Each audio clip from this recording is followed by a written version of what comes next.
본 방송에서 제공하는 투자 정보는 투자 판단에 대한 조언입니다. 방송에서 제공하는 주식의 가치, 가격 상승 및 하락에 대해서는 방송사에서 보장하지 않습니다. 실시간 정보 브리핑입니다. 어제 미국 노동부가 공개한 지난 4월 구인 이직 보고서를 두고 미국 노동시장이 정상화됐다는 평가가 나왔습니다. 2022년 3월 역대 최고치까지 치솟았던 구인 건수는 긴축을 지속한 2년 동안 34%나 줄어들었으며 실업률은 기존 3.6%에서 3.9%로 오르는 데 그친 건데요. 특히 제롬 파월 연준 의장이 주시해온 실업자 1명당 빈 일자리 개수, 구인 배율이 팬데믹 직전과 거의 비슷한 수준으로 낮아진 점을 시장은 주목했습니다. 미국 증시에서 B2, 빚내서 투자의 상징인 신용잔고가 올해 들어 증가 추세에 있습니다. 밸런스에 따르면 신용잔고는 지난 4월 7,750억 달러로 올 1월보다 11% 증가한 수준인데요. 올해 주요 주가 지수가 최고치를 경신한 영향을 받는 것으로 풀이되는 가운데 전문가들은 일부 투자자들의 리스크가 커지고 있다는 신호라며 주의를 당부했습니다. 미국 금융 시스템에 대한 경각심을 키웠던 실리콘밸리 은행 사태 우려가 지속 중인 것으로 확인됐습니다. 미국 연방예금보험공사는 주택저당증권 MBS 손실을 면밀히 감독해야 하는 은행이 전 분기보다 11곳 증가한 총 63개로 집계됐다고 밝히면서 지난 분기에 주택담보대출 금리가 상승하면서 관련 기초자산 상품 가격을 끌어내렸고 MBS가 미실현 손실 증가세를 주도했다고 설명했습니다. 노벨 경제학상 수상자인 폴 크루그먼 뉴욕 시립대 교수가 연준의 조속한 금리 인하를 주장했습니다. 그는 뉴욕타임스 오피니언을 통해 어제의 문제처럼 보이는 인플레이션에 대한 집착을 멈춰야 한다며 고금리 부담으로 경제의 힘이 약해져 침체 가능성을 걱정하기 시작할 때라고 진단했습니다.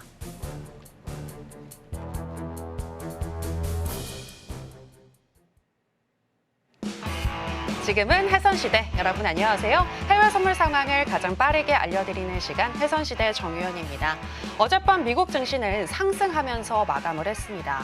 어제 발표가 됐던 미국의 구인 이직 보고서, 이 졸츠 보고서에서 4월의 구인 건수가 3년 만에 최저치를 경신했는데요. 이같이 경기 둔화에 대한 또 시그널이 나오면서 금리 인하에 대한 기대감이 확산이 됐습니다.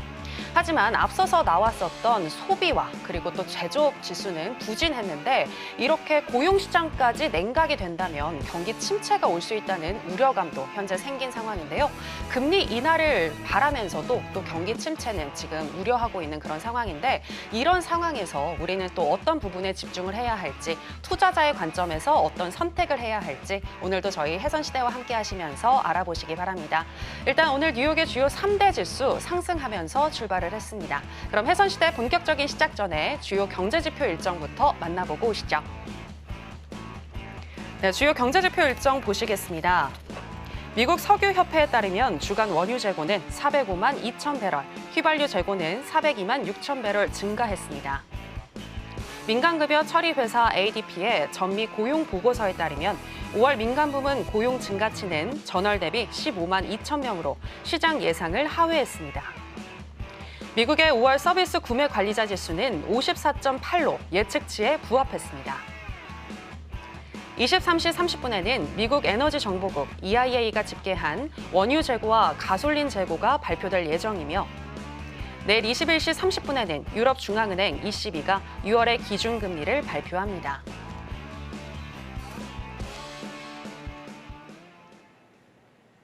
네, 주요 경제지표 일정 만나보고 오셨고요. 오늘 수요일은 또 어떤 마스터와 함께하는지 먼저 화면으로 보시겠습니다.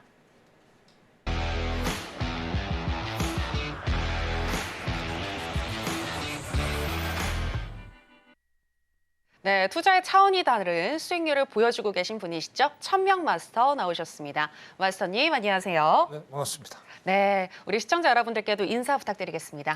네, 시청자 여러분 또 한 주 만에 찾아뵙네요. 자, 5월 달은 이제 멀리 보내고 새로운 이제 6월 달을 우리가 맞이했습니다. 5월 달에는 저번에도 말씀드린 세린 메인데 그걸 무색해하고 상당히 엔비디아 때문에 그죠? 많은 상승을 해줬어요.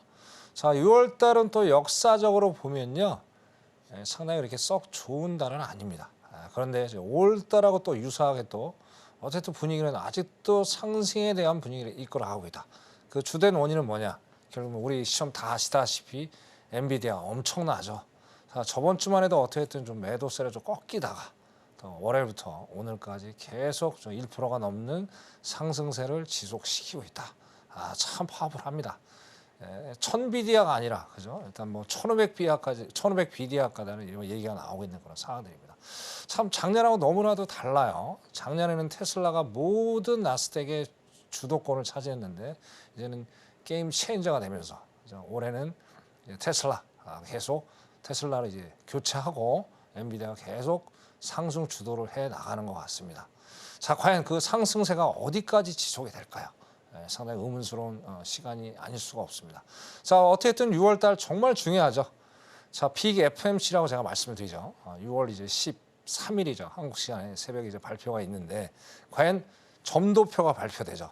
과연 동결에 대한 점도표를 더 많이 찍을까요? 아니면 일부 연준이 얘기하는 거, 뭐 상승을 논하는 분이 상당히 더 점도표가 있을지 상당히 기차게 됩니다. 일주일 남았죠. 그러니까 이번 주에 하이라이트는 결국에 이제 금요일이죠. 금요일날 이제 비농업이 예상은 뭐 좀 좋게 나오는데 좀 어떻게 될지 좀 지켜봐야 돼요. 아주 긴장이 되는 것도 일주일이 될 것 같습니다.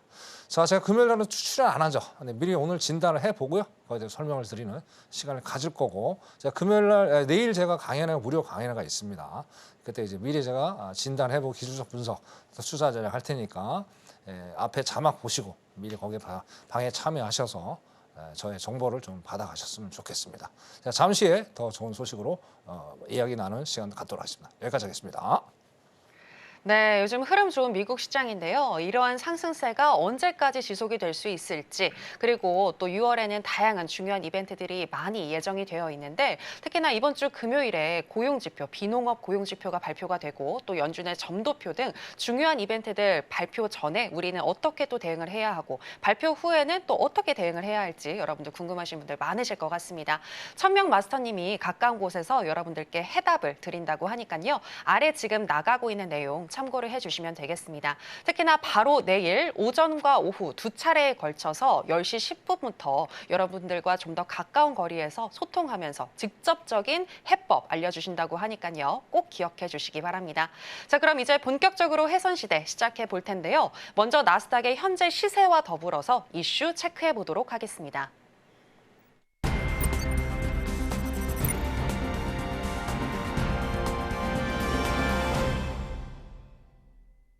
네, 나스닥 선물 차트 살펴보시겠습니다. 졸지 보고서에서 4월의 구인 건수가 3년 만에 최저치를 경신하면서 전 거래일 상승을 했었던 나스닥인데요.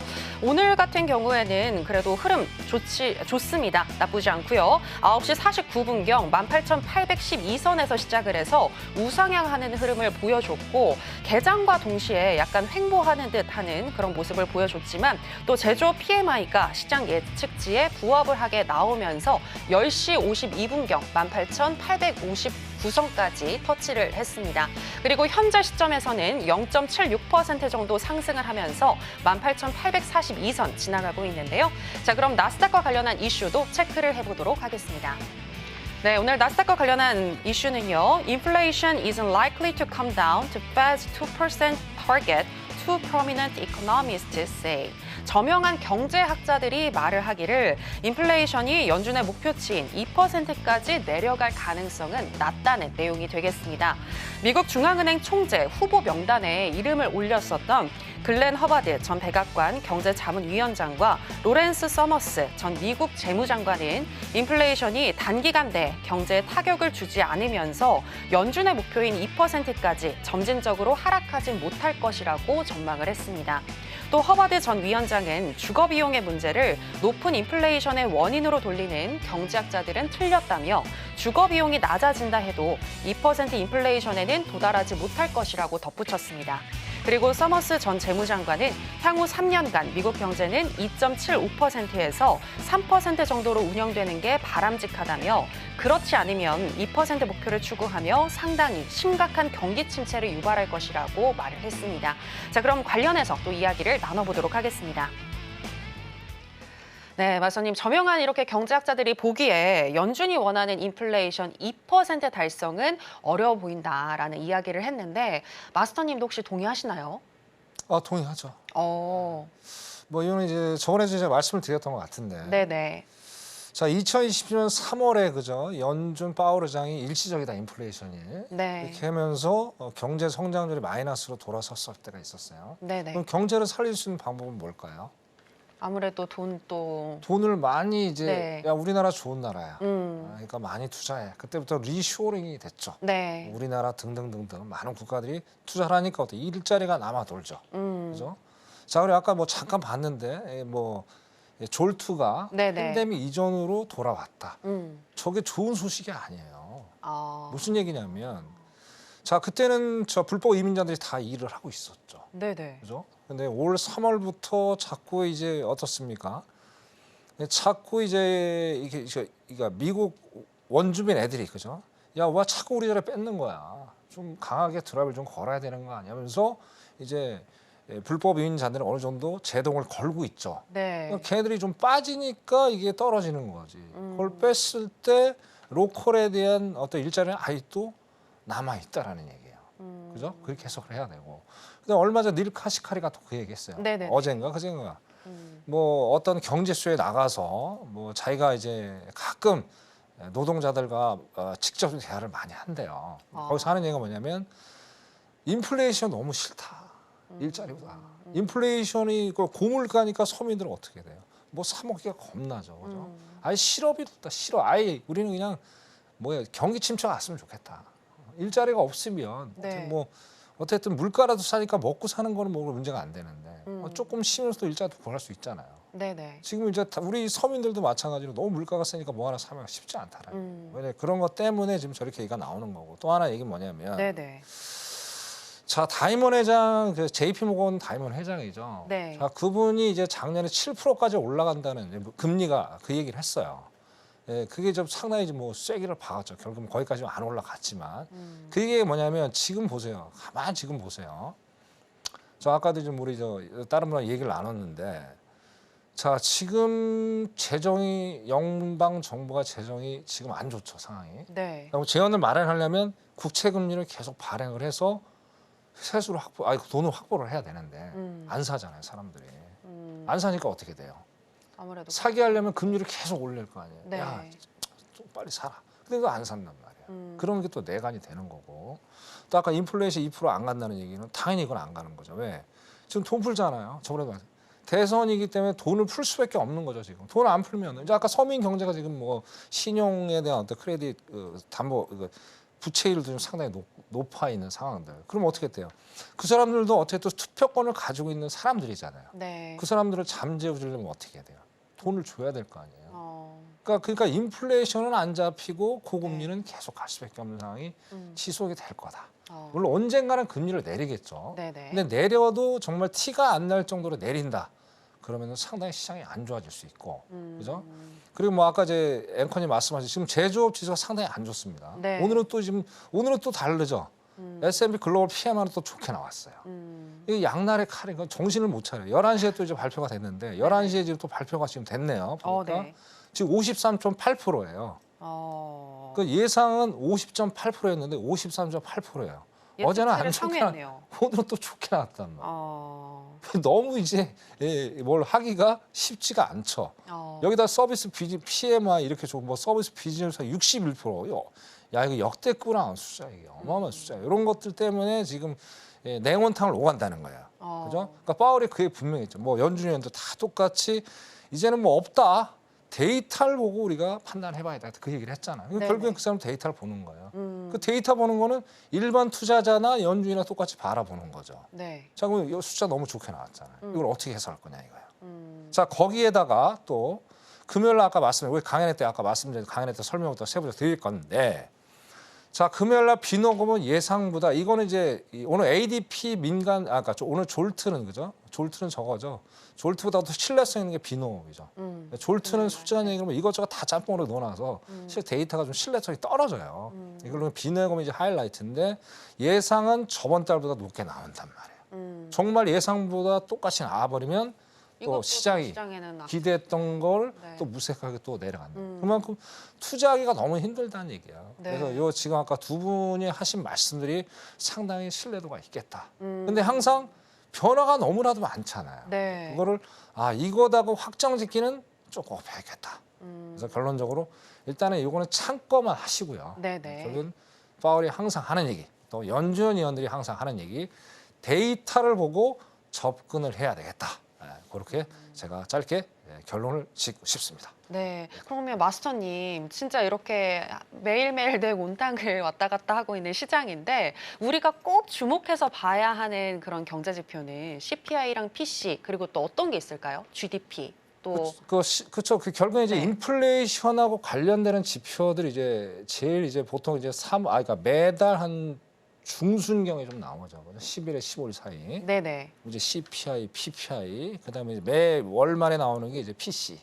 그다음에 이제 지금 서비스 PMI도 중요하죠. PMI. 왜냐하면 제조업이 살아야죠. 네. 제조업이 죽으면은 경기 침체가 오는 거니까 그런 것들을 봐야 돼. 그래서 상당히 힘든 장이 될 거예요. 상당히 힘든 장이 되니까 좀 더 기다렸다가 정확한 포인트에서 어떤 매매를 좀 하실 필요가 있지 않겠느냐.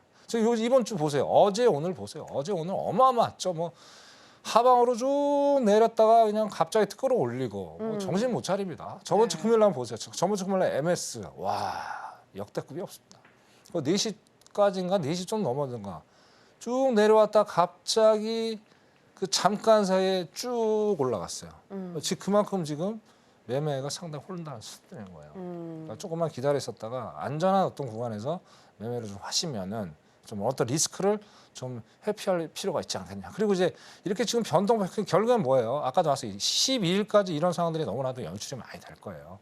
그러면은 자 내가 공부한 대로 어떤 시장이 안 움직여 주면 쉬어가는 것도 방법이 될 수가 있어요. 무리하게 무리수를 띄워가지고 네네. 또 내동 매매가 되시면 안 되니까. 그렇죠? 어차피 오늘 말고도 또 매매할 수 있는 시간이 충분히 있잖아요. 네. 그렇게 하시는 걸 제가 우리 시청자한테 적극 권장을 좀 드리고 싶네요. 네. 이상입니다. 네, 그렇다면 나스닥 전략과 관련해서는 바로 이어서 또 저희가 질문을 드리겠고요. 마지막으로 하나만 더 네네. 질문 드리도록 네네. 하겠습니다. 허바드 전 위원장이 주거 비용이 낮아진다고 해도 2% 인플레이션 도달은 어렵다고 보고 있던데 이유가 뭘까요? 고물가죠. 주거가 그런데 좀 잡히면 그래도 인플레이션도 잡히는 거 아니에요? 아니죠. 그래서 물가가 이제 문제예요. 저번 주에 제가 말씀드렸잖아요. 지금 계절적인 요인 때문에 그나마 유가는 지금 빠지고 있는데 그 외의 것들 있잖아요. 뭐 우리 먹고 사는 것들, 먹고 사는 것들이 계절적인 영향을 받아서 띄워준다면 어차피 거기 뭐 CPI 이거 PPI는 아니고 CPI라든지 PC 안에 뭐 식료품, 에너지 포함한 게 있고 그게 헤드라인이고 네. 뺀 게 이제 코어죠, 그죠? 어쨌든 CPI 또 이것도 웃기는 거예요. 시장이 바라보는 거는 헤드라인이고 네. 연준이 바라보는 건 또 코어란 말이에요. 네. 그리고 또 아까 국채금리도 참고상으로 말씀드리는데 연준이 바라보는 2년물이에요. 또 시장이 바라보는 건 10년물이에요. 또 어느 장단에 추를 쳐야 됩니까? 그죠? 그러게요. 근데 어떻게 우리는 하나는 중심을 잡고 가야죠. 뭘 잡고 가야 돼요? 연준을 잡고 가야 되겠죠. 근데 여태까지 보면 연준의 말이 맞았어요. 근데 제가 보기에는 제가 조금 상단을 논하기에는 조금 외줄타기가 아니냐 그래 봅니다. 그렇다면 코어 CPI 말씀하시는 네, 거죠? 전체 CPI 근원. 중에 근원 CPI 슈퍼도 있고. 네, 근원 CPI에서 주거 비용까지 제외한 그렇죠. 그걸 이제 나머지 것들에도 문제가 될 수 있죠. 그렇죠. 뭐 식료품 등등. 그게 이제 뭐 작년 12월에 파월이 얘기를 했죠. 디스인플레이션. 네. 그게 바로 그거예요. 물가가 그러니까 결국엔 제야 쪽이 내려가 줘야 돼요. 제야 쪽이 안 내려가지면 재미없습니다. 근데 제가 보기에는 뭐 리오쇼링에서 미국이 이제 많은 회사들이 이제 들어와 있는데 자, 미국에서 제조를 뭐 할 수 있는 게 한계가 있죠. 만약 한다 쳐더라도 지금 달러 비싼데 그거 사기 쉽지 않아요. 그렇잖아요. 네. 그래서 물가가 좀처럼 떨어지지 쉽지 않겠네요. 결국엔 달러가 자빠져야 되는데 자, 오늘 캐나다 달러도 0.25 베이비 스텝 단행했죠. 네. 어쨌든 기축턴은 아니지만 기축턴은 조금의 기여도를 하죠. 내일은 또 ECB 금리 인하하죠. 그럼 달러 힘이 더 세질 수밖에 없죠. 그런 것들 때문에 달러가 강세를 계속 지속하게 되면 네. 물가가 쉽사리 좀 떨어지지 않을 거다. 그렇게 예상을 해봅니다. 왜냐하면 물가가 뛰면 일단 달러가 올라가면 현지 애들도 힘들어지잖아요. 물가 그러니까 달러가 너무 세니까 뭐 하나 사기도 부담스럽잖아요. 네. 똑같은 얘기지 않습니까? 그리고 수입 수출하는 입장에서도 안 좋고 그렇게 말씀드리고 싶습니다. 네, 달러 강세가 이어질 것으로 예상이 되기 때문에 또 인플레이션이 잡히기는 쉽지 않을 것 같다라고 지금 이 기사와 비슷한 의견을 또 주셨고요. 그리고 다음 주 수요일 CPI 발표 전까지 변동성이 높아질 것 같다고 예측을 하셨는데 그 전에는 쉬어가는 방법도 있다라고 얘기를 하셨습니다. 과연 그렇다면 오늘 장에서는 어떤 전략을 주실지 궁금해지는데요. 바로 나스닥 전략 가보도록 하겠습니다. 자, 마스터님 팻말 준비해 주시고요. 어떤 전략 주실까요? 하나, 둘, 셋, 빠밤. 매도 사인 주셨네요. 자, 매도하고 조금 쉬어갈까 뭐 그런 말이실까요? 네, 쉬어가는 게 정답인데 네네. 우리 시청자들이 또 쉬어가는 분들이 거의 안 계시죠. 매매는 또 하셔야 되잖아요. 네. 그래서 일단 오늘 정말 조심스러운 얘기인데 네네. 일단 매도를 일단 집었습니다. 근데 이제 상당히 변동폭이 클 수 있겠다라는 얘기는 항상 염두에 두고 말씀드리고요. 자, 일단 우리가 오늘 일단 어디서 지금 얘가 이 왔다리 갔다리 하는 결국에 이제 하방으로 저는 보고 있다는 매도를 보고 있기 때문에 자, 그럼 어디서 저항을 받고 있는지를 먼저 분석을 해 보시자고요. 그죠? 자, 지금 보시는 건 60분 모입니다. 자, 매매를 할 때 항상 드리는 말씀이 있습니다. 제가 매도로 보면 저항대를 만들어 놓고요. 매수로 보면 지지대를 항상 만들어 놔야 돼요. 그게 바로 넥라인이라고 그러죠. 넥라인. 그죠? 네. 넥라인 없이 그냥 눈으로 보는 매매를 하면 어떻게 돼요? 기준이 없어지기 때문에 어떻게 돼요? 무조건 안 좋은 결과를 만들 수밖에 없다. 그 말씀 드리는 거예요. 자, 지금 넥라인이 뭐냐면 자, 여기 가만 보시자고요. 여기 보시면 이 넥라인이 이쪽에 여기가 이게 지금 5월 29일 정도 되네요. 29일 정도에서 여기서 횡보를 해줘요. 이거 60분이니까 1시간 봉이죠. 한 4시간 정도, 5시간 정도 횡보를 하다가 결국엔 계단식 하락을 저점이 낮아지면서 하락을 해줬어요. 그죠? 그러고 나서 지금 어떻습니까? 6월 1일 딱 되면서 다시 또 계단식 상승을 해줬어요. 이건 저점이 일단 높아지는 그런 형상을 만들었죠. 결국은 되돌이표한 거에 딱 보세요. 전체를 딱 봤을 때. 그죠? 그럼 지금 제가 선을 그어놓은 자리 18,850에서 18,870이 오늘 저항 라인이 되겠다라고 말씀을 드리는 거예요. 그래서 요거를 보시고 여러분 우리 시청자들도 요거 항상 장기 이평선을 좀 보시면 장기 분봉을 보시면서 넓게 좀 펼쳐 보셔야 돼요. 그래야지 추세가 정확히 보입니다. 단 조건이 있죠. 시향이 안 맞으면 말짱 도루묵이다. 그죠? 나는 지금 매도로 보고 있는데 나는 매수로 시향이 안 맞고 시향은 제가 매도로 봤으니까 이렇게 말씀드리는 거죠. 근데 이거를 엉뚱하게 보면 안 좋은 결과를 만들 수 있으니까 그런 말씀드리고요. 일단은 매도로 받고 여기 이제 다시 한번 말씀 18,850에서 18,870 여기가 오늘 저항되겠다 말씀드리고요. 자, 5분봉으로 들어가서 이제 진입 포인트를 만들어야 되겠죠. 딱 답이 나오죠. 그죠? 딱 보도 나오잖아요. 근데 여기서 솔직히 일반 투자를 매매하기 그렇게 썩 쉽지 않습니다. 장대봉이에요. 지금 우리가 매매를 안 해서 그렇지 여기 들어갔으면 손절 짧게 들어가면요. 이거 손절 족족 그냥 손절 당하고 방향만 맞는 거예요. 그러면 어떻게 돼요? 아까 말씀드렸던 그 자리. 그죠? 그 자리를 보시고 그때 정확한 타이밍에 진입하는 게 정신 건강에 좋겠다. 라고 말씀드리고 보시다시피 여기 저항을 계속 받고 있잖아요 지금. 그죠? 그럼 여기까지 기다리세요. 뭐 괜히 또 막 이거 나만 또 수익 못 내는 거 아닌가? 뭐 그런 두려움이 있을 수도 있는데 결국엔 수익을 안겨줄 겁니다. 1000명의 말을 믿으시고 기다림의 미학이다. 파생한 그렇게 말씀 그때까지 기다렸다가 깔끔하게 수익 내시고 그죠? 오늘 내일이 또 저거네요. 현충일이네요. 또 밤새지 마시고요. 그죠? 밤새 갖고 또 뭐 와이프한테 혼나지 마시고 짧게 고절해서 수익을 마무리하셨으면 좋겠습니다. 자, 나스닥 투자율 여기까지 하겠습니다. 시작입니다.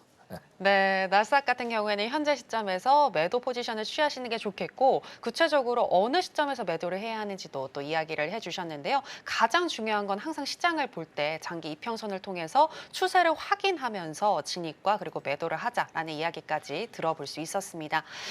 그 관련해서 정말 잘 정리를 해주시는 우리 천명 마스터님이시다라는 생각이 드는데요. 마스터님과 더 가까운 곳에서 여러분들 이야기를 하실 수 있습니다. 마스터님은 내일 뭐 여러분들 오늘 늦게까지 새벽에 이렇게 선물 매매하지 마시고 좀 쉬시라고 이야기를 하셨는데 사실 우리 천명 마스터님은 내일 여러분들을 위해서 공개 방송을 준비하고 계시거든요. 오전과 오후 10시 10분부터 여러분들을 위해서 공개 방송 해주실 거니까요. 이 부분 기억하시고 또 천명 마스터님과 함께 하시면서 가까운 거리에서 궁금하신 부분들 물어보시면 더 좋을 것 같습니다. 자, 이렇게 나스닥 정리해 보도록 하겠고요. 계속 이어서 크루드 오일의 현재 시세와 그리고 이슈 체크해 보도록 하겠습니다. 네, 크루드 오일의 현재 선물 차트 살펴보시겠습니다. 어제 하락하다가 저가 매수세가 어느 정도 들어오면서 하락폭을 만회했던 크루드 오일인데요. 오늘 6시 10분경 72.84선까지 떨어지기도 했지만 그 이후에 우상향하는 흐름 보여주면서 10시 37분경 73.77달러까지 터치를 했고요. 그 이후에는 분봉상 음봉이 길게 나오면서 차익 실현 매물이 출회가 됐고 현재는 73.50에서 73.75 사이 움직이고 있습니다. 현재 시점에서는 조금 더 떨어졌네요. 0.2 정도 지금 강보합권에서 73.39선 달러 지나가고 있습니다. 자, 그럼 관련해서 또 이슈도 체크해 보도록 하겠습니다. 네, 오늘 오일과 관련된 이슈는요. WTI drops to near $73 due to builds in US oil stockpiles. 미국의 원유 재고 증가로 인해서 WTI가 73달러까지 하락했다는 내용이 되겠습니다. 지난주에 미국 원유 재고가 405만 2천 배럴 급증하면서 WTI 가격이 지금 현재 하락세를 이어가고 있는데요. 어젯밤에는 4개월 내 최저치인 73달러까지 떨어졌다고 합니다. 또 오펙 플러스는 앞서 주말에 열린 회의에서 10월부터 점진적으로 원유 감산량을 풀기로 했는데 이로 인해서 공급 과잉이 예상되며 오일 가격에 하방 압력을 부추기고 있습니다. 하지만 하마스와 현재 이스라엘이 영구 휴전과 또 완전한 철수를 분명하게 약속하지 않는 한 하마스는 어떤 협상에도 동의할 수 없다는 입장 지금 보여주고 있는데요. 만약 하마스와 이스라엘 간 평화 협상이 실패할 경우 오일 가격은 다시 상승할 수 있다라는 분석도 보여주고 있습니다. 오일 가격의 향방 또 이야기 나눠보도록 하겠습니다. 네, 마스터님 현재 시점에서 오펙 플러스의 회의 내용과 그리고 미국의 원유 재고 이 소식은 오일의 하방 압력을 부추길 수 있는 내용인데 반대로 이 지정학적 리스크, 전쟁에 대한 위험은 또 상방으로 갈 수 있는 그렇죠. 요인인 거잖아요. 그렇죠. 근데 지금 딱 보면 일단 2대1 조금 더 하방 압력이 더 많은 그렇죠. 것 같은데 향후에 어떻게 보시나요? 저희가 한치 앞을 내다볼 수가 없는 게 참 유가예요. 네. 참 옛날에 제가 이 팬데믹 터지기 전에 제 주전공이 원유가 제 주전공이었는데 이제 팬데믹 때 이 0달러 밑으로까지 빠졌었죠. 엄청난 신기록을 세워서 요즘 원유가 상당히 좀 무서워서 접근을 못 하는데 네. 워낙 이슈가 많습니다. 아까 앵커님 말씀하신 대로 지금 내려와야지 지금 이제 말씀 지금 내려왔죠. 정상 이제 계속 내려오고 있고. 자, 이게 지금 또 웃기는 거예요. IMF에서 새 경제 성장률을 일단 높게 좀 잡았단 말이에요. 높게. 그러면 결국엔 중국도 오늘 보세요. 어젠가 오늘 저 제조 PMI 발표 있었죠. 네네. 거기서 어제 오늘 이틀 동안 있었는데 또 예상보다 수치가 높게 나왔어요. 높게 나왔음에도 불구하고 올라갔다 내려왔다 반복을 했어요. 자, 그러면은 PMI가 좋다는 건 뭐예요? 중국 제조 지수가 네. 좋다는 거죠. 그러면 석유 수요가 많을 수밖에 없죠. 네. 그러니까 요즘에 우리나라 기후 또 중국에도 공장 돌리니까 미세먼지 많아지잖아요. 그래서 그런 것들. 그런데도 전혀 떨어지지가 않아요. 아무래도 바이든이 이게 계속 그때 비축유 휘발유 100만 배럴 감축했죠. 방출을 했죠. 네. 그게 이제 계속 여파가 남아 있는 것 같아요. 그러니까 아무래도 하방 압력을 좀 받고 있는 것 같고. 네. 자, 근데 이걸 참 부자는 얘기예요. 저는 이걸 제 내피셜입니다. 네. 뭐냐면 제가 그때 캐나다든 또 ECB든 어떻게든 등등 이제 유럽 국가들이 이제 지속적으로 금리 인하를 지금 점진적으로 하고 있단 말이에요. 네. 저번에 봤을 때 그게 뭐예요? 결국엔 유럽이라는 나라는 지금 경기가 안 좋죠. 경기가 안 좋으니까 어떻게 돼요? 금리를 내릴 수밖에 없죠. 네. 그죠? 그러니까 경기가 안 좋다는 건 뭐예요? 소비가 위축이 되는 거고. 네. 그리고 또 지금 아까 보니까 미국에 있는 서민들 어때 바캉스 시즌인데 놀러 갈 지금 여지가 어디 있어요? 지금 햄버거도 못 사 먹는데. 그죠? 지금 저번에 봤잖아요. 맥도날드 그다음에 월마트 가이던스가 안 좋게 나왔죠. 그죠? 그런 것들. 그러다 보니까 아무래도 석유 수요가 일부 계층에서 줄어들 수밖에 없으니까 재고가 자꾸 쌓일 수밖에 없다는 거예요. 여기다 아까 다시 한번 말씀드리면 네. 바이든이 또 휘발유 비축률을 방출해 보니까 산 넘어 산이니까 계속 누적이 된다는 거예요. 자, 일단 11시 반에 봐야 되겠지만 예상 일단은 재고가 또 늘어나고 있어요. 자, 이제 휘발유를 좀 많이 봐야 돼요. 휘발유는 바로 인플레하고 직접적 관련이 있기 때문에. 그래서 근데 이것도 항상 또 아까 말씀 변수가 또 있어. 언제든지 변수는 나타날 거예요. 근데 이게 제가 정확히 안정성으로 가야 될 원유 가격은요. 70달러 밑으로 빠져야 돼요. 10달러 밑으로 빠지지 않는 이상 이게 또 한 번 또 튀어올릴 수 있어요. 뭐 엊그제만 해도 벌써 80달러인데 지금 뭐 며칠 사이에 지금 뭐 74달러 내려갔어요. 이게 엄청 우리가 지금 뭐 차트만 봐서 그렇지만 실질적으로 여기서 투자를 했다. 그럼 엄청나게 빠져 있는 상황이에요. 네, 네. 그러니까 언제든 수면 위도 올라갈 수 있는 상황이니까. 자, 원유는 딴 거 없습니다. 우리 시청자 여러분. 자, 매주 수요일 날 있잖아요. 지표 발표 확인하고 방향을 정하세요. 딴 거를 보지 마세요. 그죠? 그냥 아예 수요일만 하세요. 그냥 제일 좋습니다. 그죠? 그러면 정확하게 다음날. 그 다음 날까지는 이제 약발이 있겠죠. 그죠? 그 다음 날까지 목금 약발이 있으니까. 근데 금요일은 또 좀 피하셔야 돼. 왜 그럴까요? 위클로 옵션 만기가 있어요. 저번 주 5월 30일 금요일 날 엄청난 흔들렸겠죠. 그때 옵션 만기 때문에 그렇게 난리가 난 거예요. 그러니까 일단은 상품마다 어떤 특성이 있죠. 그죠? 무조건 매일매일 한다고 좋은 건 아닙니다. 그죠? 매뜨기도 한 차례예요. 확실한 찬스를 했을 때 원샷 넝클에 들어가는 게 가장 현명한 투자 전략이 아닐까 저는 그렇게 생각하니까 원유를 그런 식으로 한번 투자해보는 것도 나쁜 방법은 아니겠다.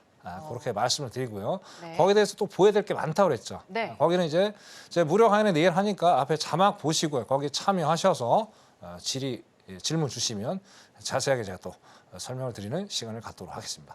자, 원유 여기까지 하겠습니다. 이상입니다. 네. 네. 마스님, 그런데 6월 6일 내일 진짜 쉬는 날인데도 하시는 거죠? 아, 그렇죠. 아유, 네. 쉬시는 날에도 또 여러분들을 위해서 준비하고 계시다고 합니다. 특히나 오늘 수요일 날 이제 지표 발표 이후에 5일 같은 경우에는 특히나 대응법이 달라질 수 있으니까요. 이런 부분들 꼭 천명 마스터님과 함께 소통하시면서 알아보시면 좋을 것 같습니다. 자, 그럼 현재 시점에서는 우리가 어떤 포지션을 취해야 하는지 바로 전략 알아보도록 하겠습니다. 마스터님, 팻말 준비해 주시고요.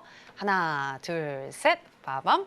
매도 사인 주셨습니다. 이 매도는 오늘 발표 이후인가요? 아니면 그렇죠. 발표 이후죠. 발표 이후요. 네.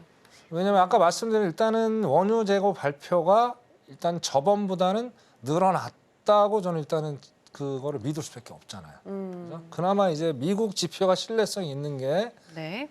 중국은 뭐 신뢰성이 많이 떨어지죠. 뭐 오늘 뭐 항생 오전에 보셨지만 야, 제조주 시간 높게 나왔으면 팡팡 올라가야 되는데 팡팡 올라가다가 그냥 완전히 오늘 바닥을 쳤어요. 오늘은 설마 원유까지 이럴 거야? 그럼 오늘 제가 틀린 거고요. 일단 지표를 믿어보자고요. 그래서 일단 매도를 지금 들은 거고. 자, 일단 아까 여기서 이제 자 매도니까 어떻게 저항대를 우리가 선을 딱 냉 라인을 만들어야 되겠죠. 그래서 지금 보니까 자, 30분 보니까 정확히 뭐 언저리가 나오네요. 그죠? 나오면서 이게 여기가 6월 그죠? 여기 나오면서 이쪽 73.60에서 70달러 정도가 되겠네요. 여기가 오늘 강력한 저항대가 돼 보인다. 그죠? 이게 이제 6월 4일 날 이때 이랬고요. 그다음에 여기가 6월 5일 날 또 그랬어요. 그죠? 오늘이네요. 오늘 새벽에 이렇게 장이 열렸는데 자, 결국에 이제 여기를 지금 벗어나지 못해. 여기 지금 보세요. 여기서 계속 윗꼬리가 좀 세게 달리면서 뭔가 올라가지 못하려고 상당히 좀 발악을 하는 모습을 보여줬죠. 그래 여기 위에 보면 저기에 검은 게 121 이평선이에요. 좀 이따 이제 제가 기법 강의할 때 120평선이 왜 중요한지를 내가 설명을 좀 드리고요. 그래서 네. 일단은 73.70에서 60에서 70 사이가 저항대가 되겠다. 그렇게 말씀드릴게요. 그럼 어떻게 돼요? 그쪽에서 그 정도에서 저항판 여기 딱 보면 여기 이거는 5분봉이죠. 5분봉 정확하게 나오잖아요. 상당히 지금 캔들이 지저분합니다. 상당히 지저분. 왜냐하면 이제 11시 반 지표 발표가 있기 전에는 그죠? 한 몇 분 전에는 이런 게 지저분하게 갈 수가 있죠. 자, 이게 좀 골치 아픈 거예요. 어쨌든 사우디는 지금 어떻게 유가를 끌어올려야 되는데 네. 뭐 러시아도 마찬가지고. 네, 네. 근데 뭐 그거는 지네들 생각이고 어쨌든 지네끼리 지금 싸움을 엄청 하고 있는 거예요. 그래서 제가 보기에는 이게 좀 어느 정도 5분봉 기준이니까 5분봉 자체가 어느 정도 얘가 좀 정상적인 캔들의 구조가 나왔을 때 진입을 해보시는 게 좀 맞을 것 같아요. 지금 보세요. 지금 윗꼬리 아랫꼬리 뭐 전혀 정신이 없죠. 이게 심리가 다 몰려 있는 거예요. 방향을. 그러니까 그렇게 해서 좀 침착하게 좀 대응을 아까 드린 가격대로 매매를 하시면 좋겠다. 시청자 여러분한테 제가 당부를 드리겠습니다. 자, 5일 여기까지 하도록 하겠습니다. 이상입니다. 네, 크루드 오일 같은 경우에는 현재 시점에서 매도로 보시고 접근하시는 게 좋겠다라고 얘기를 해주셨는데요. 일단은 11시 30분에 EIA의 원유 재고와 가솔린 재고 발표가 있을 예정인데 이 부분 잘 참고를 하시면서 또 매매에 응하시면 좋을 것 같고요.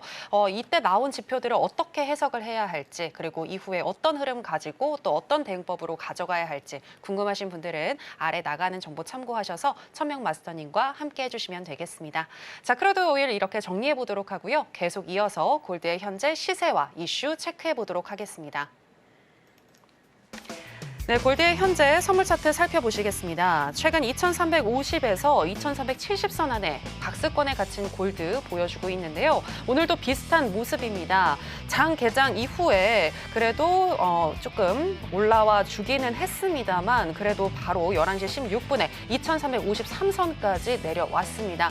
그래도 그 이후에는 다량의 양봉이 현재 분봉상 또 나와주면서 11시 23분경 2366선까지 찍기도 했는데요. 현재 시점에서는 0.78% 정도 상승한 2365선 지나가고 있습니다.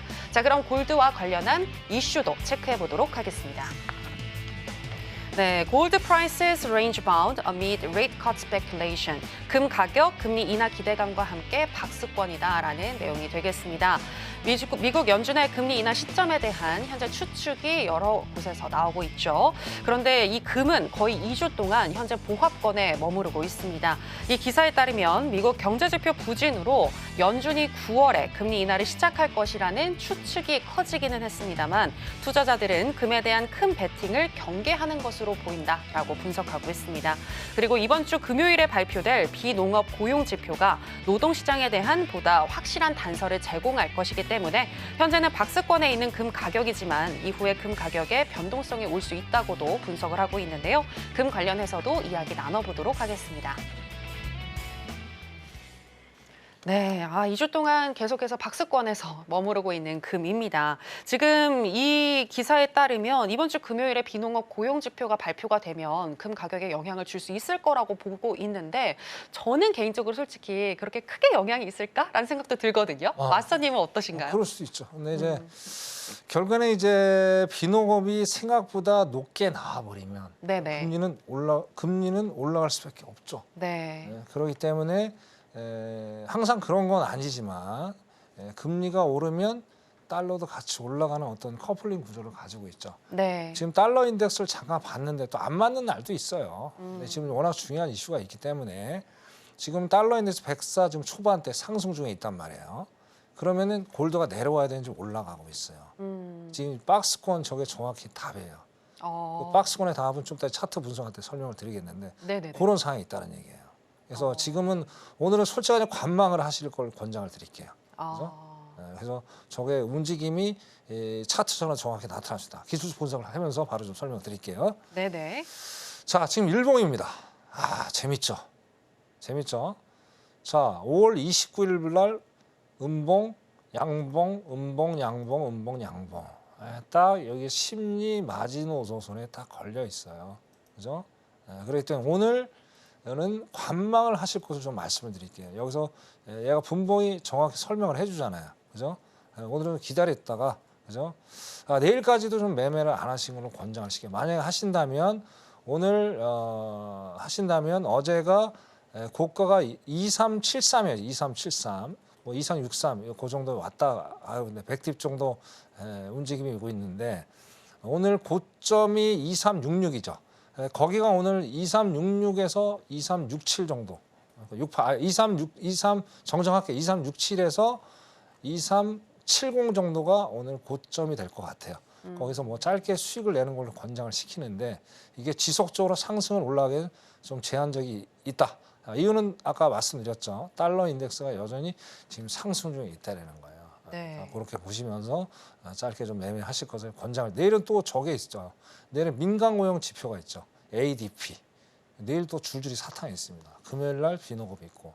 그러니까 변동성이 당연히 셀 수밖에 없는 거예요. 그거 당연한 거죠. 당연한 건 당연한 거로 받아들이고 거기에 우리가 유연하게 탄력적으로 어떤 또 투자를 하셔야지, 그죠? 막 억지로 뭘 만들려고 하시면 안 돼요. 시장에 순응해서 매매를 하는 게 정말 현명한 어떤 투자의 지름길이 되겠다. 그렇게 말씀을 드리고 싶습니다. 여기까지 하겠습니다. 네, 지금 여러 지표가 나왔고 또 나올 대기가 지금 있는 상태에서 또 여러 가지로 흔들릴 수 있기 때문에 지금 시점에서는 금 같은 경우는 관망을 하시는 게 좋겠다라고 정리를 해주셨습니다. 그리고 추후에 어떻게 또 매수를 들어가야 할지 그리고 어떤 시점에서 매도 전략을 또 취해야 할지 이런 부분들 궁금하신 분들은요. 지금 아래 나가고 있는 천명 마스터님과 함께 할 수 있는 방법 참고해 주시면 되겠습니다. 저희가 더 큰 화면으로 천명 마스터님과 어떻게 함께 할 수 있는지 준비를 했고요. 더불어서 천명 마스터님과 함께 했을 때 어느 정도의 수익률을 가져갈 수 있는지 정리해 봤습니다. 만나보시죠.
네, 천명 마스터님과 함께 했을 때 어느 정도의 수익을 가져갈 수 있는지 매매 일지 확인해 보고 오셨고요.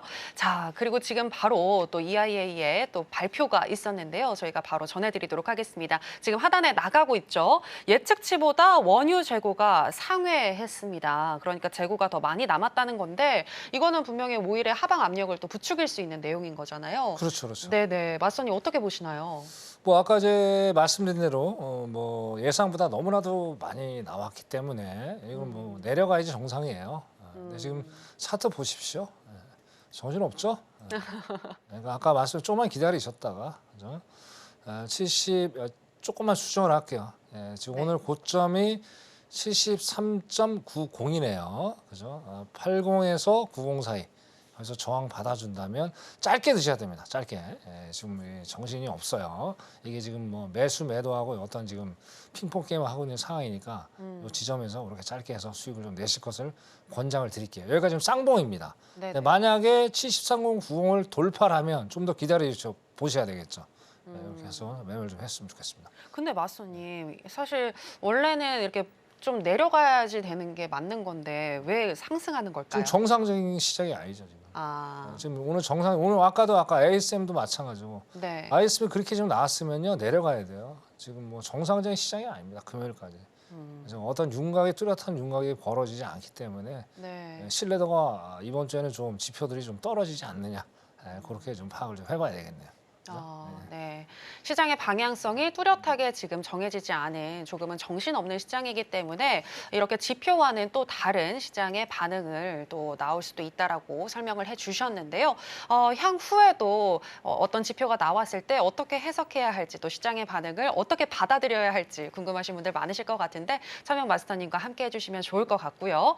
또 여러분들을 위해서 오늘 천명 마스터님이 강의를 준비해 주셨다고 합니다. 지난번에는 차트 강의해 주셨는데 오늘도 마찬가지일까요? 그렇죠, 그렇죠. 네.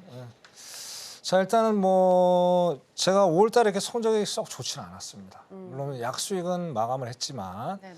상당히 힘든 그런 한 달이었어요. 우리 뭐 저는 이렇게 됐더라도 우리 시청자분 제 매주 수요일 날 나와서 제가 방송을 하죠. 제 걸 보고 또 수익을 내신 분들은 제가 축하를 드리고요. 어떻게 됐든 전 개인적으로 5월달은 상당히 힘든 시간들이었다. 그래도 어떻게든 수익을 냈던 그런 구간들을 설명을 드리고 간단 강의를 그렇게 하는 시간을 갖도록 하겠습니다. 네. 자, 일단 5월 28일로 한번 넘어가 보자고요. 5월 28일. 5월 28일 이제 항생 이제 오전에 장이 열리면서 이제 우리가 투자를 했죠. 그죠? 딱 보시면 자, 어떻게 투자를 냈는지. 자, 제가 몇 번이고 말씀드립니다. 자, 우리가 알아야 될 것들이 너무 많아요. 근데 다 알 필요 없습니다. 패턴. 제일 중요한 건 패턴이다. 패턴. 그죠? 패턴만 우리가 정확히 알면은 패턴 이꼬르 파동이죠. 자, 모든 차트는 원에는 없습니다. 파동이 있고 패턴이 있기 때문에 그것만 우리가 정확히 이해해 나간다면 어떻게 여러분들이 안정적으로 스킬업이 되겠죠. 완전 수익을 낼 수 있다. 그렇게 말씀드려요.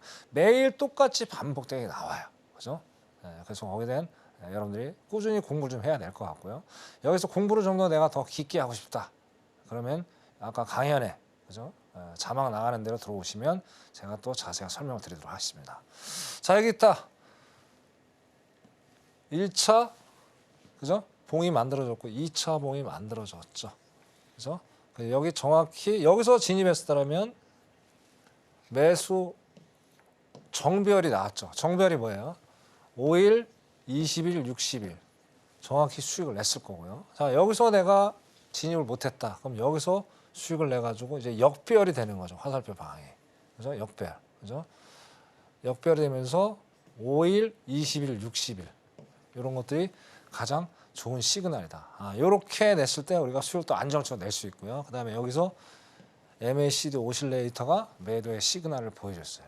이런 것들은 매일매일 그저 꾸준하게 반복이 돼서 나오는 거니까 제가 매일 나와서 매주 나와서 우리 시청자들 말씀드리는 거 그냥 흘려 보내지 마시고요. 아주 중요한 꿀팁이니까 이거 여러분들이 항상 반복해서 보십시오. 이렇게 해서 수익을 좀 낼 수 있었다. 물론 제가 길게는 수익을 못 냈어요. 하지만 그 차후에라도 또 매매를 하시는 분이 있었다면 이렇게 내가 수익을 냈었어. 뭐 손실을 봤었어. 그럼 이제 원인 분석이 되겠죠. 말씀드리고요. 네, 자, 그다음에 자, 시간이 없어서 기법 간단하게 설명을 드리고 오늘 다음에 또 시간 되면 할게요. 네. 자, 우리가 자, 가장 우리 시청자분이 어려워하는 게 뭘까요? 추세 매매죠. 근데 알고 나면은 정말 쉽습니다. 오늘 간단하게 요약만 시켜드리고 요거에 자세하게 알고 싶으신 분들은 강연에 거기 들어오시면 제가 자세하게 또 설명을 드릴 거고요. 자, 결국엔 우리가 단타 매매를 하시는 분도 계시고 중타 매매, 장타 매매 하시는 다양한 분들이 계시죠. 그죠? 자, 근데 결론적으로 뭐냐? 122평선이 추세 매매의 변곡점이다. 라는 얘기를 제가 드리고 싶습니다. 변곡점. 그래서 왜 이게 변곡점인지를 설명을 드릴 거고요. 자, 오늘 설명을 드리는 거 가지고 여러분들이 나중에 차트를 보시면서 한번은 비교를 해보세요. 맞는지 안 맞는지. 안 맞으면 저한테 항의하시면 됩니다. 네, 할게요. 자, 보자고요. 네, 자, 그럼 여기서 자, 차트는 좀 이따 설명을 드리고 시간이 없으니까 자, 우리가 두 가지만 알자. 아까 처음에 제가 설명드린 게 바로 여기 나오는 거예요. 패턴. 자, 쌍바닥은 뭐예요? 쌍바닥은 바닥이 아이고 잠깐만요. 네, 잠깐만요. 네. 자, 보자고요. 자, 쌍바닥은 뭐예요? 말 그대로 매가 저점 근처 저점. 자, 저점 근처에서 이렇게 바닥이 두 개가 출현하는 걸 쌍바닥이라고 해요. 근데 여기서 주의할 점이 있습니다. 자, 쌍바닥이니까 위로 올라가려는 특징을 가지고 있죠. 자, 그럼 어떻게 돼요? 두 번째 요 각이 우상향을 해줘야 되겠죠. 그러니까 얘보다 조금 높게 있어야 돼요. 그죠? 쉽게 해서 저점이 높아지는 거예요. 이게 바로 진정한 신뢰성이 높은 쌍바닥이다. 네, 그렇게 말씀드리고 이거 쌍봉은 반대로. 그죠? 반대로 뭐예요? 고점에서 내려오는 거죠. 우하향하는 거죠. 그러면 어떻게 돼요? 이렇게 우하향하는 거니까 두 번째 봉우리가 얘보다는 좀 내려와야 된다. 요거만 아시면 돼요. 그리고 정별 역할 아까 설명을 드렸고요. 이렇게 해서 여러분들이 차근차근 기초도 튼튼, 마음도 튼튼, 심리도 튼튼 그렇게 됐다. 그렇게 말씀드리겠습니다. 오늘 강의 여기까지 하겠습니다. 이상입니다. 네, 슬슬 빠져들고 있는데 이렇게 끝내서 너무나도 아쉬운데요. 천명 마스터님의 이 기법 더 알고 싶다 하시는 분들은 바로 내일입니다, 여러분들. 내일 오전과 오후 두 차례에 걸쳐서 여러분들을 위해서 무료 공개 방송 진행해 주신다고 하니까요. 이 부분 꼭 기억해 주시면 좋겠습니다. 다들 쉬어갈 때 나는 공부를 해야 수익률을 극대화할 수 있다는 거 다시 한번 강조해 드리겠고요. 자, 그러면 아쉽지만 여기에서 천명 마스터님과는 인사 나누도록 하겠습니다. 마스터님, 오늘 고맙습니다. 네, 그러면 오늘 해선시대 저희가 무슨 이야기를 나눴는지 오늘의 핵심으로 정리해 보겠습니다. 해선시대 오늘의 핵심입니다. 먼저 나스닥 같은 경우에는 다음 주 수요일 CPI 발표 전까지 변동성이 높게 나올 것 같다고 분석을 해주셨고요. 오늘 같은 경우는 저항을 확인하고 매도 진입한 뒤에 빠르게 수익 내고 대기할 것을 말씀해 주셨습니다. 그리고 크루드 오일 같은 경우에는 EIA 원유 재고 발표가 있는 요일에만 거래하는 것도 매매 성적을 높이는 방법이다라고 하시면서 팁을 주셨고요. 오늘은 73.80에서 73.90달러 저항 확인 후에 단기 매도 분석해 주셨습니다. 자, 골드 같은 경우에는 금요일 비농업 고용지표 발표 전까지 관망하시는 거 말씀을 해주셨습니다. 네, 오늘의 핵심 살펴보고 오셨고요. 더불어서 저희가 방송에서 전해드리는 내용은 투자 판단에 대한 조언일 뿐 해당 상품의 가치나 수익률을 보장하진 않습니다. 그리고 저희 서울경제TV와 그리고 해선시대는 자본시장 통합법을 준수하고 있습니다. 1:1 투자 상담, 유사 수신 행위 등 모든 불법 사항을 엄중히 금지하고 있으니 이 부분 유의해 주시기 바랍니다. 저희가 준비한 내용은 여기까지입니다. 함께해 주신 여러분 고맙습니다.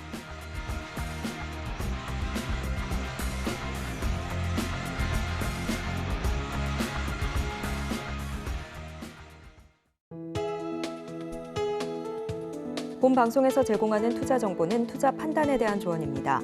방송에서 제공하는 주식의 가치, 가격 상승 및 하락에 대해서는 방송사에서 보장하지 않습니다.